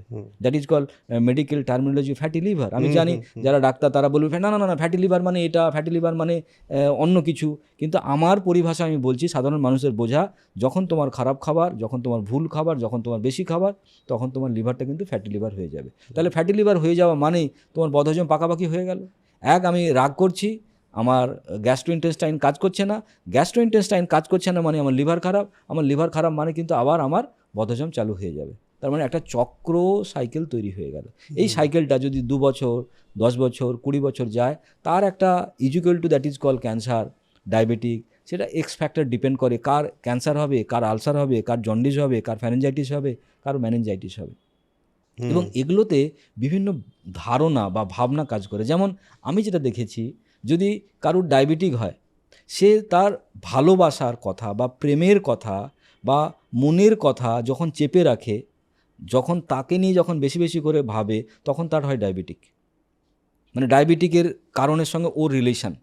আবার হাঁটুর যন্ত্রণা যার হচ্ছে, আর্থারাইটিস, সেই লোকটা কি যখন খুব কুটিল টাইপের লোক হয়, যখন লোকের সম্বন্ধে সবসময় ভাবতে থাকে ও ভালো নয় আমি ভালো, এই মনের মধ্যে এর ধরনের একটা ভাবনা চলছে, এই ওয়েভ তার মধ্যে একটা হাঁটুর যন্ত্রণা বা তার মধ্যে এই আর্থারাইটিসের প্রবলেম তৈরি করে। আবার যখন থাইরয়েডের যাদের প্রবলেম, যাদের গ্ল্যান্ড বেড়ে যাচ্ছে বা এই চক্রটা যাদের ইমব্যালেন্স হয়ে যাচ্ছে, তারা সারাক্ষণ সাবকনসিয়াসে মনে করছে যে আমাকে সবাই খারাপ ভাবে, আমাকে সবাই ভালো ভাবে না, আমি খুব সুন্দর কিন্তু কেউ সুন্দরভাবে বিশ্বাস করে না, কেউ আমাকে বুঝতেই চায় না, কেউ আমাকে বুঝতেই পারে না, এরকম যাদের ভাবনা, তাদের থাইরয়েডের প্রবলেম কিন্তু হবেই। তার মানে বুঝতে পারছো যে ভাবনাতে বিভিন্ন রোগের যাত্রাপথ চালু হয়ে যাচ্ছে। ছোট ছোট বিভিন্ন রকম রোগ, একটা করে, একটা রকম ভাবনা একরকম রোগ, একরকম ভাবনা আর একরকম রোগ, এবং তার সঙ্গে মিলিত কি স্টমাক, তার সঙ্গে মিলিত তোমার গাট সিস্টেম, তোমার লিভার। তাহলে এই তিনটে একটা সঙ্গে মিশে একটা রোগকে পাকাপাকি করে দিচ্ছে। এবারে যদি সুস্থ হতে হয় কাউকে এখান থেকে বা বেরোতে হয়, তাকে লিভারকে ডিটক্সিফাই করতে হবে, কোলন ডিটক্সিফাই করতে হবে, এবং তার সঙ্গে সঙ্গে একটা ওপর থেকে যাতে নোংরা না পড়ে, কারণ ফুডও একটা বিশাল বড় জিনিস। হ্যাঁ, সেটা তো আগের এপিসোডে আমরা খুবই পরিষ্কার করে বলেছি। যদি আগের এপিসোডটা না দেখে থাকেন অবশ্যই দেখবেন। কারণ ফুড কেন দারুণ জিনিস, কারণ ফুডের উপরে আমাদের মন ডিপেন্ড করে। ফুডকে বলা হয় তামসিক আহার, ফুডকে বলা হয় রাজসিক আহার, ফুডকে বলা হয় সাত্বিক আহার। একদম। তাহলে যে তামসিক আহার খাবে সে আচরণ করবে সিংহের মতো। লোকে বলে না আমার ছেলেটা না খুব রাগী, আরে ও তো খায় বাঘের, সিংহের খাবার খায় তোমার ছেলে, তো সে রাগ দেখাবে না? সিংহ কি খায়? মাংস খায়। তাহলে সিংহ সারা জীবন মাংস খায় বলে তার মধ্যে এরকম ক্রোধ, হুঙ্কার। তাহলে তোমার ছেলে কি খায়? বলছে সকাল থেকে রাত অবধি মাংসই খেতে ভালোবাসে, সেও হুঙ্কার দিচ্ছে। সিধে ব্যাপার। তাহলে তোমার ফুড তোমার জীবনকে নিয়ন্ত্রণ করছে। আবার যে শান্ত জীব, কে? গরু। দেখো তুমি, শান্ত, সে গুঁতোতে আসে না তোমাকে, সে দুধ দেয়, সে গৃহপালিত, সে কি খায়? সাত্বিক খাবার, ঘাস। তা তুমি কি তোমার ছেলেকে ঘাস খাইয়েছো? বলো আমার ছেলে ঘাস খাবে না, তাহলে ফল খাওয়াও, শাকসবজি খাওয়াও, স্যালাড খাওয়াও, দ্যাট ইজ কল সাত্বিক খাবার। তাহলে সাত্বিক খাবার খেলেও কিন্তু মন অনেক শান্ত হবে, কোর্টিসল অনেক নর্মাল হবে। তাহলে আজকের পৃথিবীতে এত রোগের বেড়ে যাওয়ার কারণও কিন্তু তামসিক আহার। মাছ মাংসের দোকান যে পরিমাণে বেড়েছে, আলু পেঁয়াজের দোকান যেভাবে বাড়েনি। একটা সময় যখন বেদ পুরাণের সময় আমরা বারবার সাত্বিক খাবার নিয়ে কথা শুনেছি, এবং যারা সেই মেডিটেশন করতেন, যারা ঋষি মুনি ছিলেন, তারা সবসময় সাত্বিক আহার করতেন। ক্ষত্রিয় মানে যারা রাজা যুদ্ধ করতেন, তারা তামসিক আহার করতেন, এরকম কিন্তু শোনা গেছে। একদম একদম। কারণ ফুডই তো তোমাকে নিয়ন্ত্রণ করছে। কারণ ফুড তোমার হুঙ্কার, ফুড তোমার ক্রোধ। কারণ আজকে এই প্রায় 16 বছর আমি মাছ মাংস খাওয়া বন্ধ করেছি। আমার মতো ক্রোধী মানুষ কেউ ছিল না। কারণ দেখতে পাচ্ছ অলরেডি চুল উঠে গেছে। ক্রোধী মানুষ হলে চুল উঠে যাবে তার। ক্রোধী মানুষ চোখে চশমা লাগবে, ক্রোধী মানুষ হলেই হবে এটা। আপনার রাগ ছিল? বিভৎস রাগ। তার কারণ কি? না, এখন নেই। তার কারণ এখন রাগ করার প্রশ্নই নেই তো। কারণ আমি অতীত নিয়ে ভাবি না। আমাকে যদি তুমি রবিবার কি ঘটনা ঘটেছে আমি ভাবতে পারবো না। কারণ আমি নিজেকে এমনভাবে প্র্যাকটিস করিয়েছি যে অতীত নিয়ে আমি কোনোভাবে ভাববো না, আর ভবিষ্যৎ নিয়ে আমি কোনোদিন চিন্তা করবো না। আমি আজকে নিয়ে চিন্তা করি, আজকে আমার কী কী কাজ, আজকে আমাকে কোথায় লড়াই করতে হবে সেটা নিয়ে ভাবছি। আমি আগামীকাল কি করব সেটা নিয়ে কিন্তু আমার বেশি হ্যাঁ, আমি খুব বড় হতে চাই, আমি খুব উপরে যেতে চাই, আমি একটা অসাধারণ কিছু করতে চাই, এটা কিন্তু কালকে এটা করে এটা করতে হবে এরকম কিন্তু কোনো ভাবনা বা ওই কালকের ভাবনাটা নিয়ে আপনার মধ্যে কোনো ভয় বা রাগ কিছুই নেই। আমার যদি কালকে কোম্পানি না চলবে না, অসুবিধা ভাই, তুমি দিয়েছো, তুমি নেবে, কেড়ে নেবে, আমার তাতে কি বলার আছে। সুতরাং আমি এভরিথিং রেডি সমস্ত কিছুর জন্য। কাল যদি আমাকে বলে প্রধানমন্ত্রী হতে হবে বলে আমি রেডি আছি, আবার যদি বলে তোমাকে দেশ ছাড়তে হবে আমি রেডি আছি, অসুবিধা নেই। সুতরাং পৃথিবীর এই ন্যায় বিচার সম্বন্ধে যদি তুমি আরও গভীরে যাও, তুমি বুঝতে পারবে যে পৃথিবীর ওপর যে সমস্ত কাহিনী আমরা দেখছি, এটা সমস্ত মানুষকে বোকা আর ধোকা দেওয়া ছাড়া আর কিছুই নয়। এর ভেতরে একটা গভীর সত্য জিনিস চলছে, গভীর শান্তির জিনিস চলছে। সেই গভীর শান্তি যদি তুমি ধরতে পারো, তাহলে তুমি বুঝতে পারবে পৃথিবীতে জয়ী হওয়া খুব সহজ। যদি নিজেকে তুমি খুব শক্ত করে ফেলতে পারো, খুব সহজ করে ফেলতে পারো, তাহলে নিজের কাছে জয়ী হওয়া সবচেয়ে আগে জরুরি। কারণ তারপর পৃথিবী তোমাকে জয়ী ভাববে। কারণ নিজেকে তুমি মাংস ছাড়তে পারছো না, তুই বলছো আমি ডায়াবেটিস জয় করে নেবো। আজকে আমি নিজেকে প্রশ্ন করেছিলাম যে সমীর, তুই মাংস ছাড়তে পারবি? তুই মিষ্টি ছাড়তে পারবি? তুই এই খাওয়াগুলো ছাড়তে পারবি, কারণ এই খাওয়াগুলোর জন্য যোগফল তো ডায়াবেটিক। আমি বললাম কেন ছাড়তে পারবো? ছাড়তে পারবো। এই ছাড়তে পারাটা মানে কি, আমি রোগীর ট্রিটমেন্ট করে ফেলেছি। আমি রোগীর, কারণ একটা রোগীর বদঅভ্যেস ছিল রাগ করা, একটা রোগীর বদঅভ্যেস ছিল ভয় পাওয়া। কি হবে যদি আমার ভালোবাসা মানুষ চলে যায়, যদি আমার সব কিছু ধ্বংস হয়ে যায়, কি হবে? কি হবে? ঘোড়ার ডিম হবে। সবার যা হয়েছে আমারও তাই হবে, এর থেকে বেশি কিছু তো হবে না। আর কেনই বা হবে? কেনই বা হবে? আমি অকারণ কেন ভয় পাচ্ছি? হলে হবে। যেমন সুনামি এসেছে, যেমন আয়লা এসেছে, আমফান এসেছে। সুতরাং এটা নিয়ে তো ভাবনা করে আমি আটকাতে পারবো না রে বাবা, আমি রুখতেও পারবো না। এলে আসবে, তাকে সমাদর করব, তাকে জিজ্ঞেস করব, তাকে সেবা করব, তাকে শুশ্রূষা করে ঠিক করার চেষ্টা করব। ঠিক সেভাবেই মাছ মাংস দুধ ঘি ছানা মাখন যেদিন ছেড়েছি, প্রবলেম সলভ। রাগেরও প্রবলেম সলভ, জীবনেরও প্রবলেম সলভ। এবং আজকে যে জায়গা থেকে ভাবতে পারি অনেক গভীরভাবে, অনেক দিন আগে এগুলো ভাবতে পারতাম না। তার মানে মনের যে একটা প্রক্ষালনও হচ্ছে। একদম, মন পরিবর্তন মানে জীবনের পরিবর্তন। মনকে যদি পরিবর্তন করা যায়, কারণ যে মানুষটা সফল, যেমন আজকে শুধু আমি খাবার দাবার স্বাস্থ্যের কথা বলছি, যারা সফল হতে চায় তাদেরকেও বলি যে মন যদি তোমার সফল না হয়, তুমি কি করে সফল হবে? এভারেস্টে চড়বে কি করে? আজকে লোকে বলে এভারেস্টে উঠতে লাগে পা লাগে। তোমার পা নেই, আমার পা নেই, তার উঠছি না কেন? মন নেই বলে। তার মানে এভারেস্টে যে উঠেছে সে কিন্তু মন দিয়ে উঠেছে, পা দিয়ে ওঠেনি। একদম। তাহলে মন যদি এভারেস্টে চড়ায় তোমাকে ওঠাতে পারে, মন যদি তোমাকে সাঁতার কাটিয়ে ইংলিশ চ্যানেল পার করাতে পারে, মন তোমাকে ক্যান্সার রোগ থেকেও মুক্তি করতে পারে, মন তোমাকে আলসার থেকেও মুক্তি দিতে পারে, মন তোমাকে ডায়াবেটিস থেকেও মুক্তি দিতে পারে। সুতরাং মনের পরিবর্তন যদি ঘটানো যায় তাহলে রেভলিউশন হতে পারে, করতে পারো। এটা আমি নিজে বারবার বলে এবং সত্যি সেটা হিল হয়ে গেছে, কোনো ওষুধ খেতে হয়নি। প্রচুর জিনিস আছে, প্রচুর জিনিস না, ইটস আ হিউজ সায়েন্স। আজকে যদি তুমি কোয়ান্টাম ফিজিক্স নিয়ে পড়ো, কোয়ান্টাম ফিজিক্স মানে হচ্ছে রেডিও ওয়েভ, যে কারণে মোবাইল ফোন, এই যে তুমি বসে আছো, আমি তোমাকে ভাবতে পারবো যে তুমি কি ভাবছো, আমি তোমার ভাবনাকে নিয়ন্ত্রণ করতে পারবো আমার ওয়েভ দিয়ে। কারণ আমি একজন ম্যাটার, তুমি একজন ম্যাটার, দ্যাট ইজ আমাদের মধ্যে একটা ম্যাগনেটিক রিলেশনশিপ আছে। আমি যদি ভাবতে শুরু করি, সেই ভাবনা কিছুক্ষণ পরে তোমার মধ্যেও যাবে যে এই লোকটার কাছে পিস্তল আছে, গুলি করে মেরে দেবে আমাকে, কারণ আমি ওটা ভাবছি।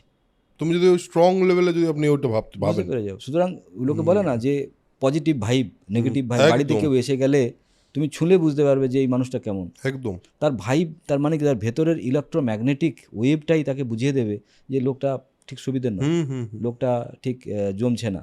একদম, তার মানে তার ভেতরকার ভাবনাটা আমি ফিল করতে পারছি আমার, কারণ আমি আমিও এমন তরঙ্গ বা আমি সেভাবে মানসিকতা তৈরি করেছি। এনএলপি ট্রেনিং যে লোকে করে, মানুষের মনকে কিভাবে ট্রিট করা যায়, ভাবা যায়, ল অফ অ্যাট্রাকশন কিভাবে কাজ করা যায়। এবং শুধু তুমি পাশাপাশি বসে নয়, আজকে যদি আমার একজন হয়তো রিলেটিভ বসে আছে ব্যাঙ্গালোরে, আমার ওয়াইফ মেয়েকে নিয়ে থাকে, তো ওয়াইফ নিজে চাকরি করে, মেয়ে পড়াশুনো করে, এবং চাকরি করে মানে প্রচণ্ড মানে লড়াই চাকরি, যাকে বলে আইটি চাকরি, মানে ওই লেভেলের চাকরি, এবং ম্যানেজার লেভেলের, সিনিয়র ম্যানেজার লেভেলের আছে, প্রায় 200-300 লোককে নিয়ে দেশ বিদেশের লোকের সঙ্গেই তার কাজ করতে, মানে তার কাজ শেষই হয় না, মানে বাড়িতে বসেও কাজ, সব কিছু কাজ। এরপরে মেয়ের সকালবেলা 6টায় বাস আসবে, তাকে তুলে দেওয়া, তাকে রেডি করে দেওয়া, ফিরে আসা, একা সিঙ্গেল। তো মাঝে মাঝে হোপলেস হয়ে প্রচণ্ডভাবে ফোনে ভুলভাল SMS রীতিমতো গালাগাল করে ফেললো, হয়তো আমি হয়তো একটা সলিউশন দিলাম, সেই সলিউশনটা তো আমার এখানে ঠিক আছে কিন্তু ওখানে তো ঠিক নেই। তো তখন আমি কিভাবে জিনিসটাকে হ্যান্ডেল করব? তাহলে আমার মধ্যে একটা ভাবা দরকার যে ওই ব্রেনটাকে একটু শান্ত করা হোক, ওকে একটু ভালো ভাবনা দেওয়া হোক। কারণ এখান থেকে আমি আর কি করতে পারি? তোমার জন্য আমি আর কি করতে পারি? লোকে বলেন দোয়া করা, তোমার জন্য দোয়া চাইতে পারি। তাহলে দোয়া মানে কি, আমি একটা ফ্রিকোয়েন্সিতে একটা এমন জিনিস ভাবছি যে ভাবনাটা তোমার কাছে গিয়ে যাতে পৌঁছয়।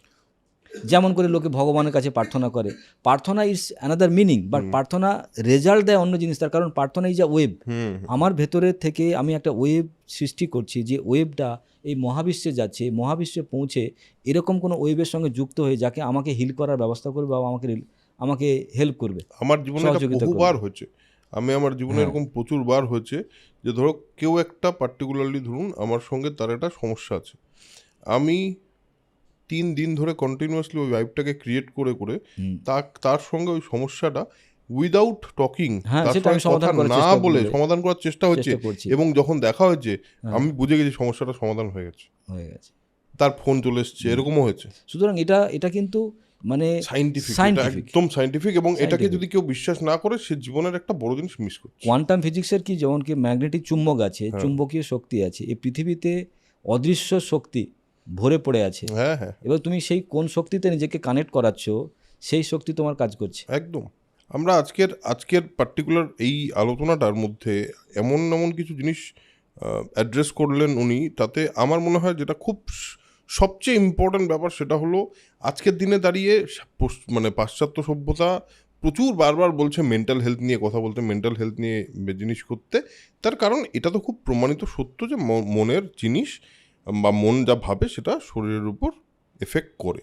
আর সেটাকে কিভাবে ঠিক করতে হবে তার জন্য ওনার একটা বই আসছে যেটা খুব ইন্টারেস্টিং, আমি অফ ক্যামেরা শুনছিলাম। সেই বইয়ের মধ্যে নাকি এমন এমন কিছু সমাধান দেওয়া আছে যেগুলো মন দিয়ে কি করে শরীরকে কন্ট্রোল করা যায় তারই সমাধান, তাই তো? একদম হ্যাঁ, আজকে একটি বই এই মুহূর্তে আমার কাছে আছে। আপনারা অনেকেই বইয়ের ব্যাপারে জিজ্ঞেস করেছেন, এর আগের ভিডিওতে অনেকেই জিজ্ঞেস করেছেন।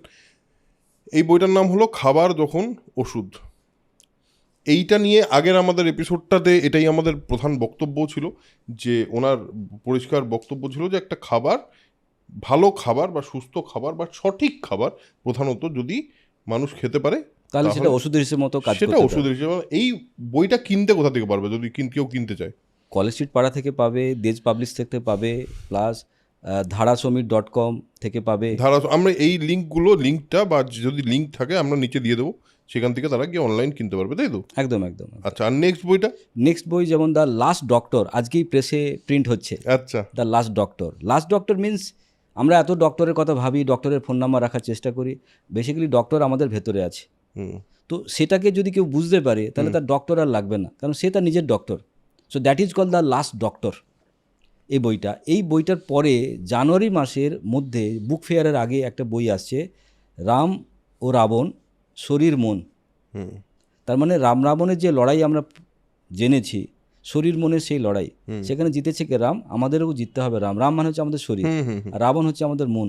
রাবণরূপী মনকে আমাদেরকে বধ করতে হবে। যদি করতে পারি তাহলে শরীররূপী রামকে আমরা জিততে পারবো এবং তাকে সুস্থ করতে পারবো। তারই সমস্ত মজার মজার কাহিনী, এবং সেখানে আমাদের মন কিভাবে রোগ তৈরি করে এবং সেই রোগ সারতে গেলে মনের আবার কী ধরনের ভাবনা ভাবা দরকার, যেটা ওই রোগটাকেও সারিয়ে দেবে। যেমন থাইরয়েডের জন্য একটা ভাবনা, আর্থারাইটিসের জন্য একটা ভাবনা, ক্যান্সারের জন্য একটা ভাবনা, ডায়াবেটিকের জন্য একটা ভাবনা। কারণ প্রতিটা ভাবনা তার ওই রোগের কারণ, আবার প্রতিটা ভাবনা তার ওই রোগ সারিয়ে দেওয়ারও কারণ। সেটা আসবে জানুয়ারি মাসে, সেটা এখনো আসেনি। এই মুহূর্তে খাবার যখন ওষুধ, দ্য লাস্ট ডক্টর। এই খাবার যখন ওষুধ, দ্য লাস্ট ডক্টর, অনেকে জিজ্ঞেস করেছেন, প্রচুর কমেন্ট করেছেন আপনারা আগের ভিডিওটাতে। এই ভিডিওটা কেমন লাগলো সেটা তো অবশ্যই কমেন্ট করে নিশ্চয়ই জানাবেন। কিন্তু আগের ভিডিওটাতেও যা যা কমেন্ট বা যা যা প্রশ্নের সম্মুখীন হয়েছি আমরা, বা যা যা প্রশ্ন এসছে, তার থেকে কয়েকটা প্রশ্ন আমরা একটুখানি নেওয়ার চেষ্টা করব। দেখি সেই প্রশ্নগুলোর মধ্যে থেকে কিছু রেলেভেন্ট প্রশ্নের উত্তর যদি আপনার কাছ থেকে পাওয়া যায়, কারণ এটা অনেকেই প্রচুর প্রশ্ন এসছে। অত প্রশ্নের উত্তর সত্যি দিতে গেলে একটা আলাদা এপিসোড হয়ে যাবে, আর দুটো এপিসোড হয়ে যাবে, এত প্রশ্ন, এত কমেন্ট এসছে। যাই হোক, আমি সেগুলোর মধ্যে থেকে কিছু কিছু জিনিসকে জিজ্ঞেস করতে চাই। নীলরতন সরকার বলে একজন 8285 বলে তিনি লিখেছেন যে মডার্ন টাইমে ম্যাক্সিমাম র ভেজিটেবলের মধ্যে পেস্টিসাইড ইনজেক্টেড থাকে। তাহলে আপনার ভ্যালুয়েবল অ্যাডভাইস কি হতে পারে যে আমরা ন্যাচারালি উইদাউট কুকড ফুড খাবো, অথচ আমাদের এই কীটনাশকের যে বেসিক প্রবলেমটা বা বাজে প্রভাবটা সেটা আমাদের উপর হবে না? বেসিক্যালি এটা নিয়ে আমরা যদি এই খাবারটাকে অ্যাভয়েড করে দিই, সেটা কোনো মানে রাখবে না। তার কারণ রান্না করা খাবার এর থেকে অনেক অনেক অনেক বেশি বিষাক্ত, সেটা নিয়ে কিন্তু কেউ প্রশ্ন করি না। তাহলে এই কীটনাশকটা আজকে মানুষই দিচ্ছে, একটু জলে ধুয়ে বা খোসা ছাড়িয়ে খেতে হবে, এটা নিয়ে মাথায় অত ভাবা দরকার নেই। বেশ, তার থেকে বেশি করে ভাবুন রান্না করা খাবার কি করে কম খাবো। বেশ, উত্তর পেয়ে গেছেন আশা করি। কারণ রান্না ইজুকাল টু কান্না। যদি তুমি কাঁদো তার মানে তোমার রান্না করা খাবারের জন্য। যদি কান্না থামাতে হয়, রান্না করা খাবার বন্ধ করো। আর আগের এপিসোডেও বলেছিলেন উনি রান্নাঘরে তালা দিয়ে দিতে হবে। তো আমার মনে হয় এখন ওটাতেই বলছেন যে রান্নাঘরে তার মানে তালা দিয়ে দিতে হবে। খুব মানে ভাবতে কষ্ট হয় যে রান্নাঘরে তালা দিয়ে দিলে অনেক টেস্টি খাবার মিস করবো আমরা, কিন্তু আমার মনে হয় ওই আলটিমেটলি এইটা তো আমরা পরে তৈরি করেছি, আমরা তো প্রথমে এরকম ছিলাম না। পরে আমাদের অভ্যেস হয়ে রান্নাঘর গেছে, একটা অভ্যেস হয়ে অভ্যেস গেছে। হয়ে গেছে। দ্য নেক্সট কোয়েশ্চেন, চন্দন সিং জিজ্ঞেস করেছেন, আমার আলসার হয়েছে, আমি হায়দ্রাবাদে একটা হসপিটালে দেখিয়েছি, 3 মাসের ওষুধ দিয়েছে, ওষুধ খেয়ে আমার আলসার কি পুরোপুরি ঠিক হবে, বা পরবর্তী কী কীভাবে আমাদের উপকার হবে, এটা জিজ্ঞেস করেছে। বেসিক্যালি আলসার এই জিনিসটা কিন্তু কোনো রোগ নয়। আলসার হচ্ছে একটা শরীরের ইমব্যালেন্স মেকানিজম, মানে আমি যেটা খাচ্ছি হজম হচ্ছে না, সেই বদহজম খাবার আমার শরীরে পড়ে আছে এবং তার ফলে পচেছে এবং তার সঙ্গে সঙ্গে সে আমার শরীরের মাংসকেও পচিয়েছে এবং তার ফলে গুড ব্যাকটেরিয়াটা বেরিয়ে গেছে। তাহলে এই মেকানিজমটাকে বলছি আমরা আলসার। তাহলে ওষুধ এখানে কোথায় আমাকে সারাবে? আমার বদহজম সারলো না, আমার ওই ঘাটা সারলো না, আমার কনস্টিপেশনের প্রবলেম সারলো না, তাহলে আলসার তো শেষ হওয়ার কোনো কথা নয়। তাহলে সেইখানে একটা good food practice, liver detoxification, colon detoxification, আর তার সঙ্গে সঙ্গে সুপার ফুড খেতে হবে, সেরে যাবে। এবং সেজন্য এই নিচের কন্ট্যাক্ট নাম্বার দেওয়া আছে, সেখানে যোগাযোগ করবেন। কিভাবে বাকি জিনিস করতে হবে সেটা ওনাদের সঙ্গে কথা বলবেন অবশ্যই।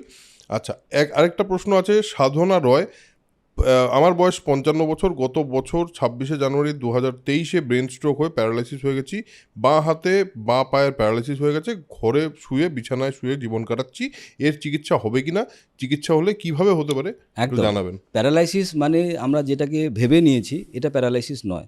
প্যারালাইসিস মানে আমার শরীরের মধ্যে ভয়ঙ্কর গ্যাস, আমার হিউজ একটা কনস্টিপেশনের প্রবলেম, এই দুটো যখন আমার শরীরের ব্রেনকে প্রেশার ক্রিয়েট করেছে, আমার শরীরের বিভিন্ন রকম ধরনের অর্গানকে ডিস্টার্ব করেছে, তার জন্য আমার শরীরের নার্ভাস সিস্টেম কাজ করতে পারছে না।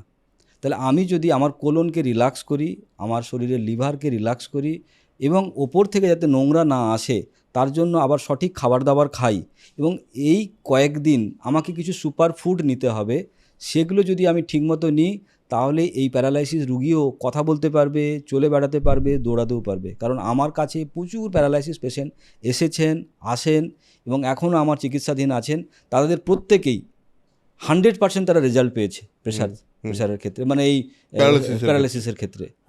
সুতরাং এটা নিয়ে ভয় পাওয়ার কিছু নেই, এবং সেটা সারতেই পারে, পসিবল, কোনো অসুবিধা নেই। বেশ, শুনে নিলেন। এবার একটা আছে, সেটা হলো তিমির বরণ ঘোষ, তিনি বলছেন প্রোস্টেটের প্রবলেম কিভাবে সারতে পারে এবং কিভাবে যোগাযোগ করব। যোগাযোগ করার ব্যাপার তো আমি বলে দিচ্ছি, যোগাযোগ নিচে একটা পিন কমেন্ট, আরেকটা হলো ডেসক্রিপশন, সেখানে টোটাল ডিটেল দেওয়া আছে, সেই ডিটেলে গিয়ে যোগাযোগ করে নিলেই হবে। হ্যাঁ, প্রোস্টেটের সমস্যায় কী করবেন? বেসিক্যালি প্রোস্টেট বলে আমাদের কোনো সমস্যা নেই, প্রোস্টেট গ্ল্যান্ড একটা আছে শুনেছি, তাতে প্রবলেম হয় কখন? আমাদের শরীরে যদি তুমি একটা পাম্পার দিয়ে হাওয়া দাও, যদি এটা ফুটবলে চুপসে পড়ে আছে, তুমি হাওয়া দাও, সে ফুলবে। তাহলে প্রোস্টেট গ্ল্যান্ডে এত হাওয়া গেছে, ও ফুলতে শুরু করেছে। হাওয়া কে দিচ্ছে? তোমার বদহজম। কেন বদহজম হয়? তুমি ভুল খেয়েছো, নয় তোমার শরীর থেকে ওটা বেরোচ্ছে না। তাহলে এর সঙ্গে তোমার মনও হয়তো ডিস্টার্ব হতে পারে। তাহলে এই 4টে জিনিসকে যদি ঠিক করে দেওয়া যায়, প্রোস্টেট ঠিক হয়ে যাবে। কোলন ডিটক্সিফিকেশান, লিভার ডিটক্সিফিকেশান, ওপর থেকে ভালো খাবার, আর কিছু দিনের জন্য সুপার ফুড। বেশ। আচ্ছা, একটা ইম্পর্টেন্ট কোয়েশ্চেন, সকালে খালি পেটে লেবু জল খাওয়া ঠিক কি? একদম খাওয়া ঠিক, কিন্তু কিছু কিছু মানুষের লেবু জল খেলে অ্যাসিড করে যায়। কিন্তু আমার 16 বছরের অভিজ্ঞতাতে বলছি যে সকালবেলা যদি লেবু মুসুম্বি হয়, সে টক হলেও অ্যাসিড করবে না।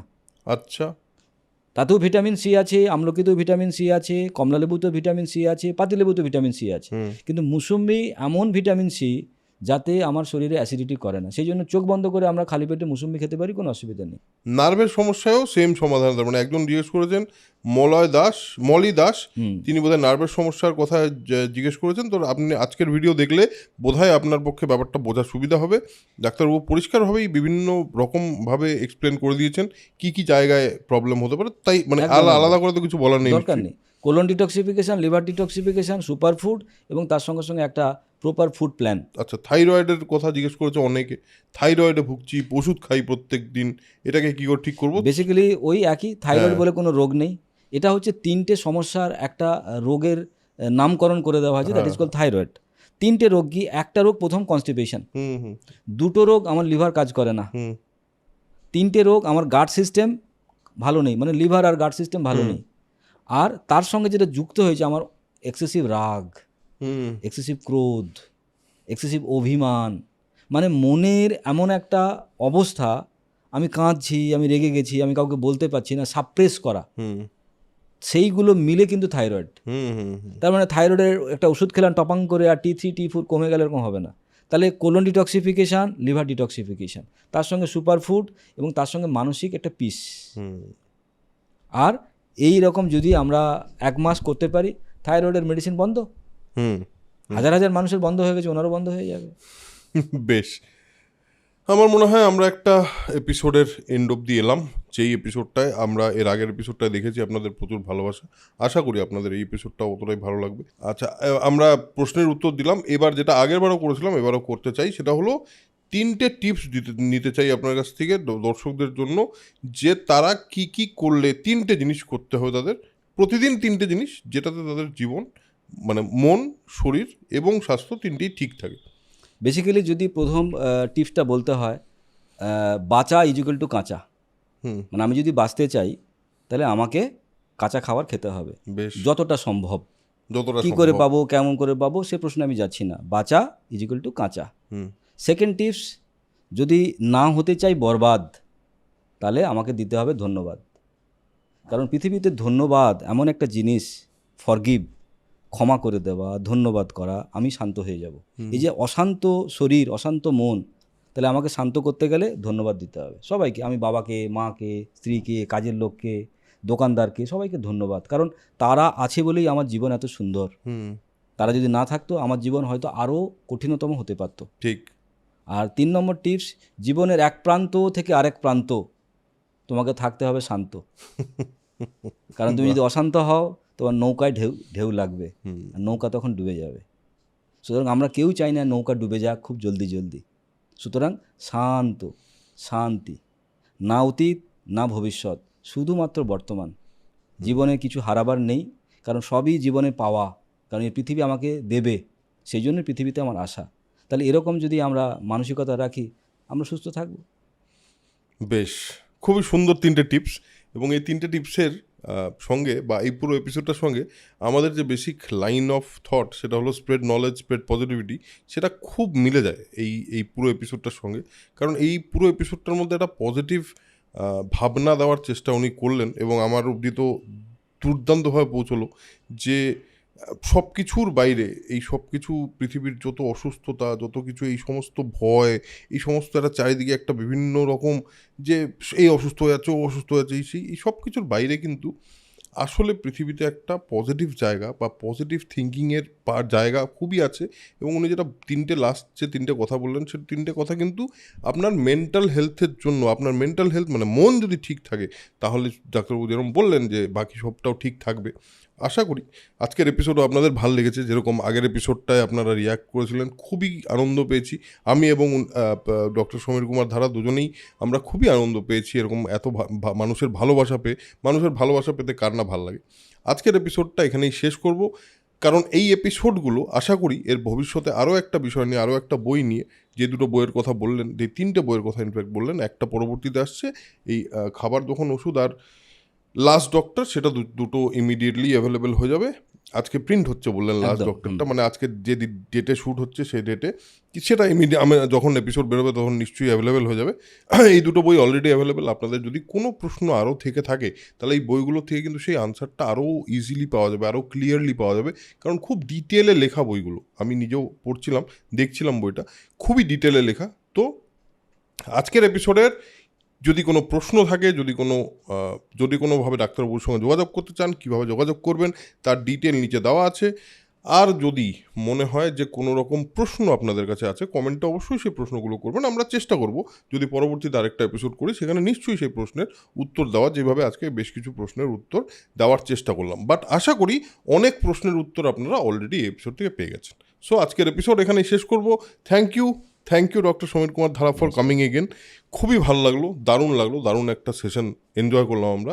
দেখা হচ্ছে পরের এপিসোডে। ততক্ষণের জন্য যারা বারবার বলি, সেটা হলো spread knowledge, spread positivity, because knowledge is power and positivity is everything. Tata.